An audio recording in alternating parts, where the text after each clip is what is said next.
বাবার প্রাণ, বাবা মরবে তবুও সন্তান মরবে না। বাবা মারা যাবে তাও সন্তান মরবে না। তোকে আমি এক্ষুনি ছিঁড়ে ফেলবো। তুমি আমাকে মারতে পারবে না, কিন্তু তোমার মৃত্যু আমার হাতে। এ কি ঠাকুরপো, তুমি কেন? তোমার দাদা কোথায়? দাদা, বৌদি, পরীর কি সন্তান হয়েছে? তোমার পরীর মৃত সন্তান হয়েছে, সেই জন্যই তো তোমার দাদা মারা গেছে। মিথ্যে পরীর কথা যদি মৃত বলছে। সন্তান হয় আমি মরবো, দাদা কেন মরবে? এবার বুঝতে পারছো তো ওই বাচ্চাটা কার? পরী, এই চরিত্রহীন, তুই মৃত সন্তানের জন্ম দিয়েছিস বলে আমার দাদা মরলো। বেরিয়ে যা আমার ঘর থেকে। চিন্তা করো না ঠাকুরপো, আমি তোমাকে সন্তান দেব। ভেতরে চলো। ওরে আমার তোর সন্তান বাগানে কাগজ ফুল হয়ে ফুটে আছে।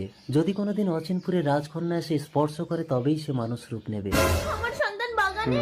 ঠাকুরপো, হাত ছাড়ো বৌদি, আমি পরীকে শাস্তি দেওয়ার জন্য তোমার সাথে এই নাটকটা করলাম। তুমি আমায় কোনোদিন নাটক স্পর্শ করো না। করেছে বন্ধু, আমার সন্তান। মা, তুমি অচিনপুরের রাজকন্যা এনে ভুল দাও। আমি কথা মানুষের বলছে, হৃদয়ে মামা প্রতিশোধ নেব। করছে।